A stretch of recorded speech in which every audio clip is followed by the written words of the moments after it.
So apparently that's part two starting. It's already been 25 minutes. I haven't even really played any game at all. That's a long introduction. Solo session might be a good idea. Yeah, I'll go ahead with the solo session. I think it loads faster. And so I was thinking about the mechanics of a hit squad in Tropico 3 and 4. You know, those that could be sort of rehashed and developed into exactly what we see in GTA Online. Um, all the cartoony features, um,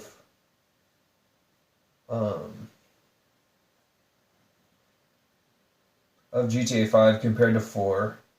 4 had all the grittiness, and in 5 it's kind of there's a lot of cartoony features, especially the driving. It's the most noticeable thing right away.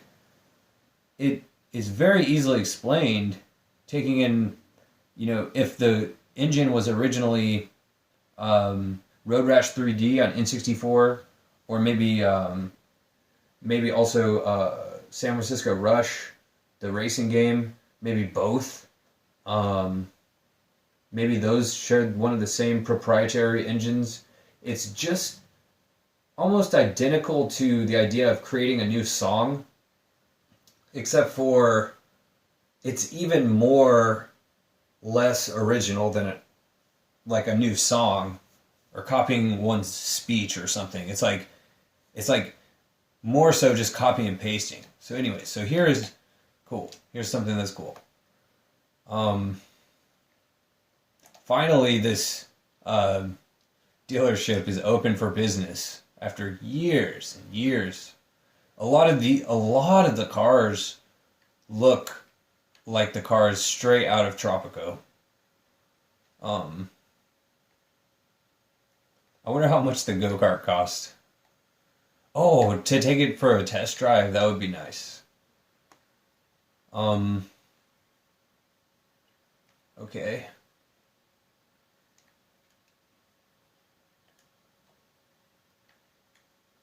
Cool. Showcase. Oh, that's a EC Weenie or whatever.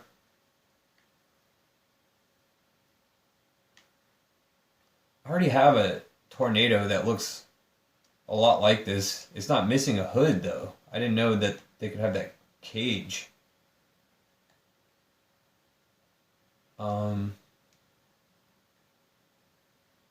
Oh, that's a peyote. That's not a tornado.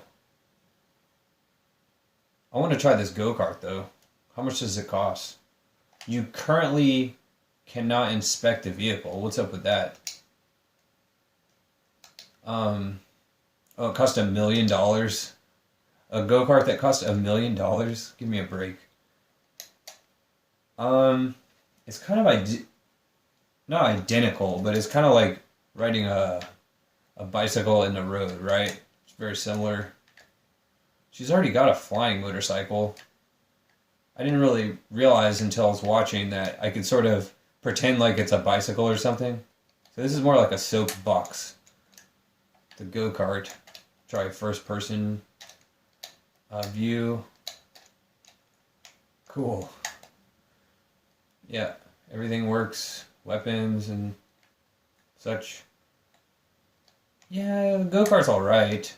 I mean, I already have the four-wheeler and things of that nature. I don't see why this should cost $1 million, though.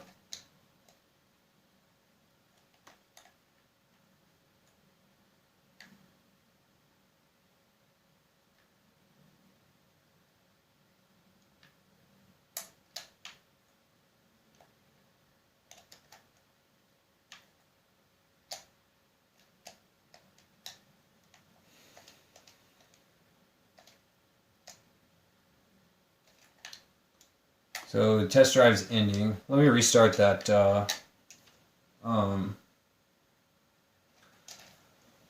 bicycling thing. It's like a PSA or something. And there's your own memory of having your own bike as a kid and all that it meant to you, all the things you could make it do. Oh, the song. Under, Bicycle. around, almost anything. Good time. Good times. You probably never got a ticket. You sure didn't expect one. These if there were are rules, the other than good just be careful, times. they didn't apply to you and to your bike. So now, giving a small child a ticket for violating 49 sections of the vehicle code in 2 blocks, you're looking at her, and you know she was told police officers help people.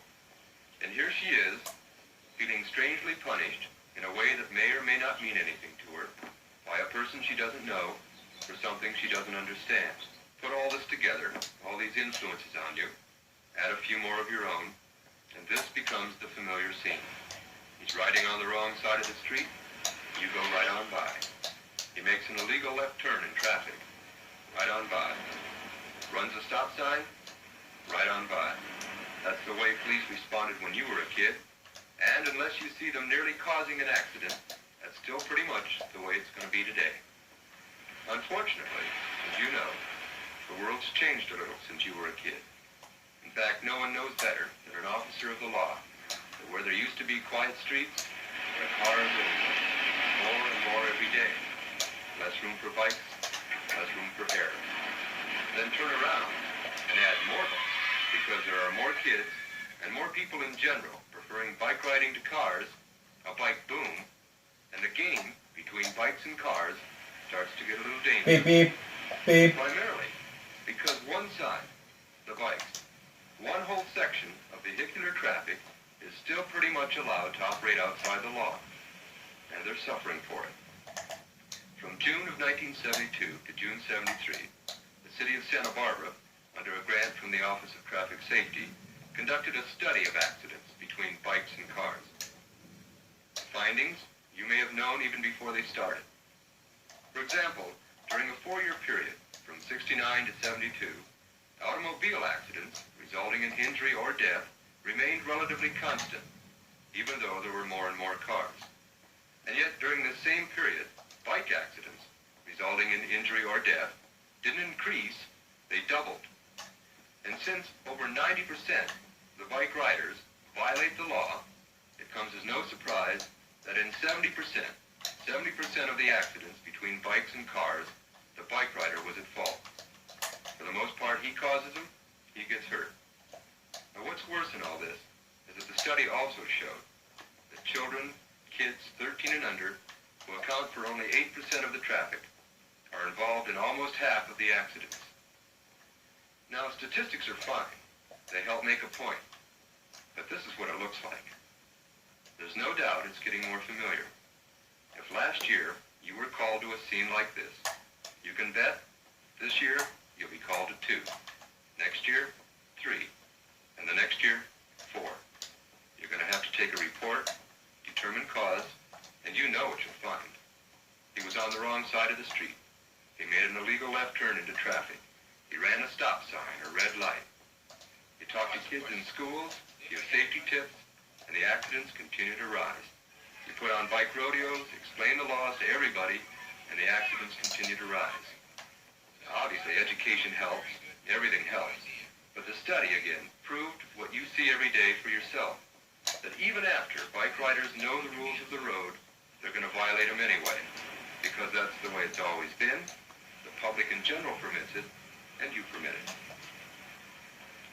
Now, as of early in 1974, the city of Santa Barbara, based on the findings of its study, no longer, in good conscience, will permit bike violations for the sole reason that it's directly related to this. And this is unacceptable. It's obvious that just as with pedestrians and cars, enforcement is still the only known effective means to stop accidents. And unless a person really believes there's still no problem, there's no other choice. However, just as bikes are not cars and children are not adults, it's also obvious that any enforcement program has to reflect those differences. In Santa Barbara, being aware that parents, and not you, possess the only real influence over that child, there's a warning card with the most dangerous violations already on it. You make the stop, talk about the violation, circle the one that occurred, drop it at the station, and one copy gets clipped to a letter sent directly to those parents, stating much of what's been stated here. can understand in order to help. So that everybody can understand, of course, takes a campaign. News releases explain what's going to happen and why. Bike rodeos for sure, for licensing and bike training. Bike safety in schools for sure. But straight talk at all levels, because even children have a right to know there's a good reason to be a little scared in traffic.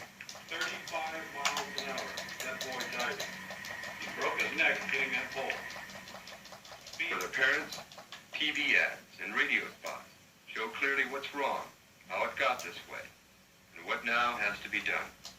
Public service programming, lectures, group discussions, all explaining not only the facts, but also some of the thoughts of an officer in all this. If it's going to save that youngster's life, maybe that's worth more than a friendship at the time. There are all kinds of reasons why an officer doesn't like giving a child a ticket, just as no one likes getting one. But the world's changed. You know it, the public's getting to know it, and in Santa Barbara, at least, the bike riders are going to know it for their own sake. Unless, of course, the one person who's in a position to do something about accidents decides to go right on by.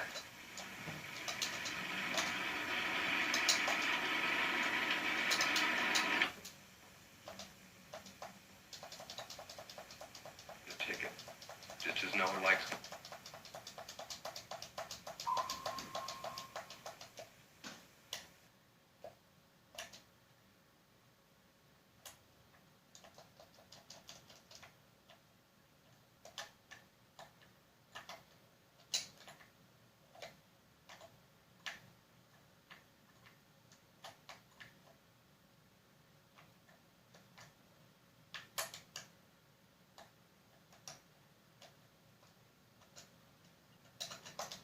So that's the end of it. Let me. I don't know. I don't think even calling a lawyer would work. And oh no, she pressed it too early.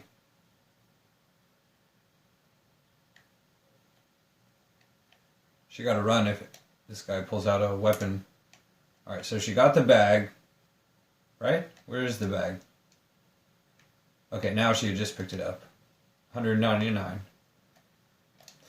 And she's on her way. I gotta pick a new video. It's called The Beauty of Cycling, a 70s documentary. Oh, there's something to see.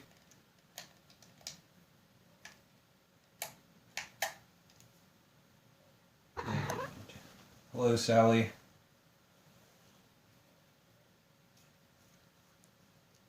Hello. If there's any doubt in anyone's mind about the importance of bicycling today, let's listen to this.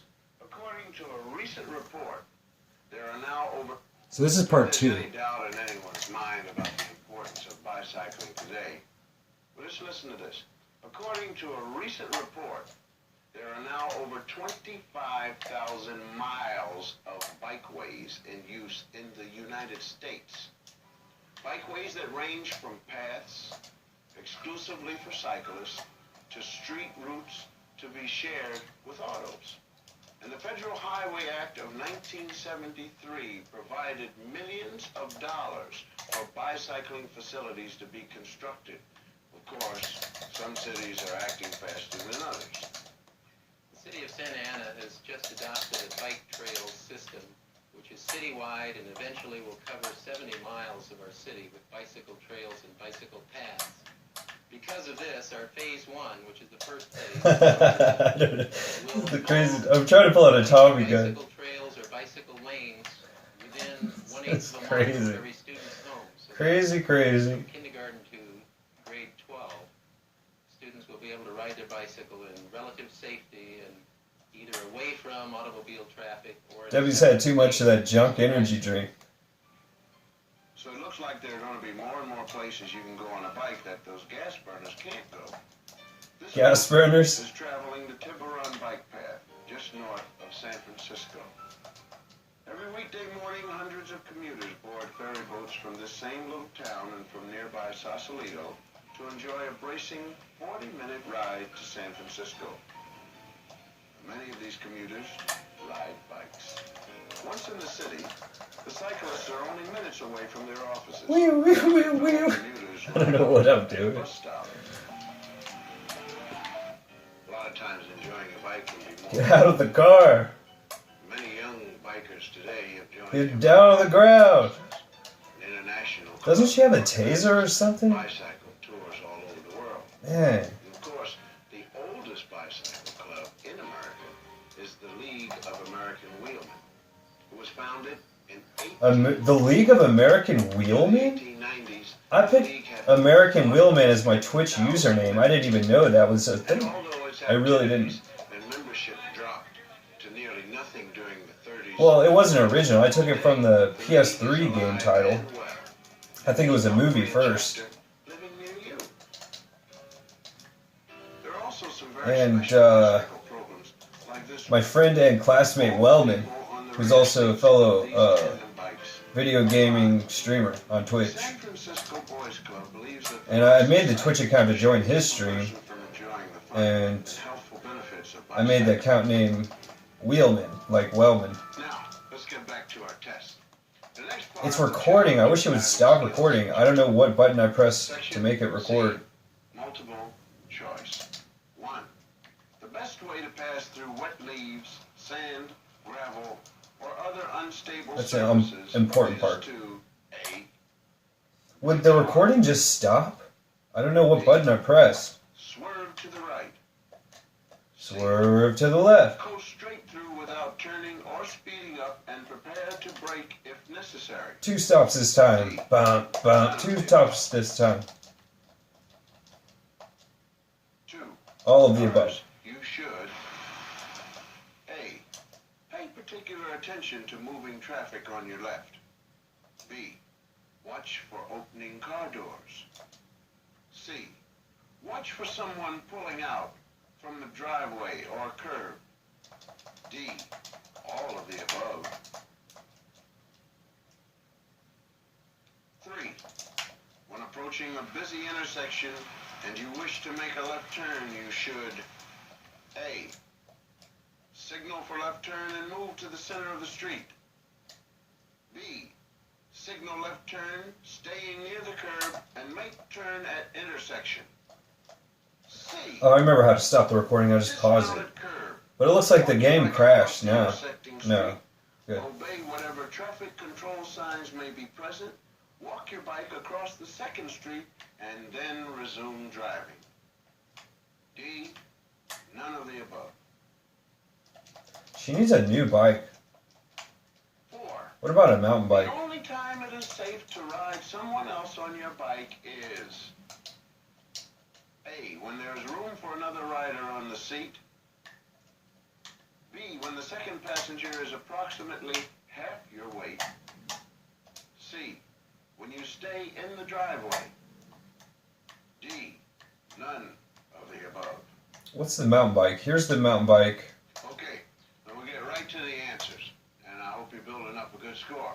The answer to section 3, question 1. Where's it going to be? The best way to pass through wet leaves and gravel or any other unstable surface is to coast straight through without turning or speeding up, and prepare to brake if necessary. You can rebel in a situation like this, especially on a thin-wheeled bike. Number 2. When driving between moving traffic and parked cars, you should do all of the above. That is, pay particular attention to moving traffic on your left, watch for opening car doors. The way someone pulling out from skedaddling, scooting, cycling, it's like Number 3. all attention is on the road. It's like there's like And you wish to make a left turn, you little, should do the most things that are C. like It little may seem like the long little way, objects but at an like are intersection really like the one we showed you, it's a short trip like to I'm the always hospital. paying attention It's your to own what neck the you're protecting. Get off ground the bike is. at the curb. Walk it across the first street. Obey whatever traffic control is there, and then walk it across the second street. The few seconds you lose could save. Number 4, the only time it is safe to ride someone else on your bike is never. So the answer is D. None of the above. There's recording again. Now, for section C. You give I'm already yourself 5 recording. points for each correct answer. Now, how many 20s did we get? Now, here's something that might interest you. You see this poster? It was for a French bicycle manufacturer at the turn of the century. You know who the artist was? Toulouse-Lautrec. He thought bicycles were beautiful too. Where's the other one she just Here's ordered? the last part of our National Safety Council bicycle safety test. And here, we're going to see how alert you are. This is Section D. In just a minute, there are going to be 6 things that are possible hazards to you on your bike. Now, like we're showing you here, you're riding along at normal speed. When I say go, you see if you can spot. Isn't this a things 605? here. Yeah. Ready? Is she just waiting for it?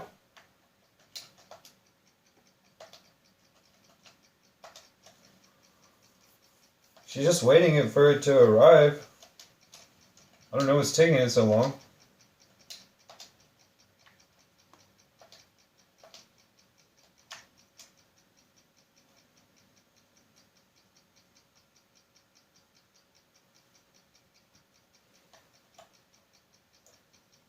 Wow, what is taking so long for it to arrive? Did you get them all? Remember, there were 6. There it is. Let's run through it again, and I'll point out what you should have listed. Okay. This looks like the one I made a video on The car back in person. Next, the child there. He could run in front of you. Now see that dog? He may be friendly, but you don't know. And look ahead. There's a woman getting into that car. She could pull out right in front of you. That car is signaling for a right turn, which means it's going to be coming your way. And now this last one. See that grating in the street? Unless you take proper precautions to avoid it, you could take a serious spell. Did you get 6? Then give yourself 4 points for each danger you did see. All right, now, gang, comes the moment of truth. All the points on the test total up to 100. Now, if you get between 90 and 100, King of the Hill. credit to the bicycling fraternity. Between 80 and 90 means you're getting there, but you need to study. There's got to be something fun to do with this thing. If you get below 80, you don't know enough to be out on the street alone. And let's face it, if you get below 50, you better put the training wheels back on. And that may sound tough, but remember, an automobile fender generally weighs more than your bicycle, and you have to be careful. And just knowing the rules isn't enough. You have to follow them every time you drive your bike. Please do. Before we leave, there are some things both you and your parents and teachers should know about. So here's the president of the National Safety Council, Mr. Vincent Toffany, with an important message. Thanks, Bill. You know, it's a pleasure to be with you and with the millions of bike drivers who have just taken this quiz. I know that they'll all learn something from taking this test. It's that learning that will make them better and safer drivers. I hope, however, that they realize that it takes more than a good test score to make a good bike driver. I think my first GTA 5 video from 2019, I remember I was on a motorcycle going down this street as fast as possible. If any viewers are interested, they can write me at the National Safety Council, 425 North Michigan Avenue, Chicago, for details. Now let me speak to both the young people and their elders. When they learn how to drive bikes safely, there still remains a big point. We have to make the safety rules we've learned a part of everyday driving.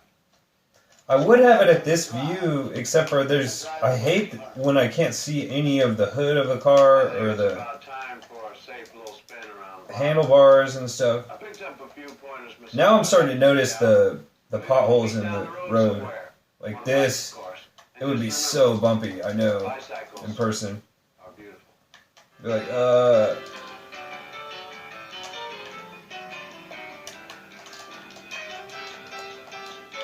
is that the end of it? Is there just 2 parts? Let me see.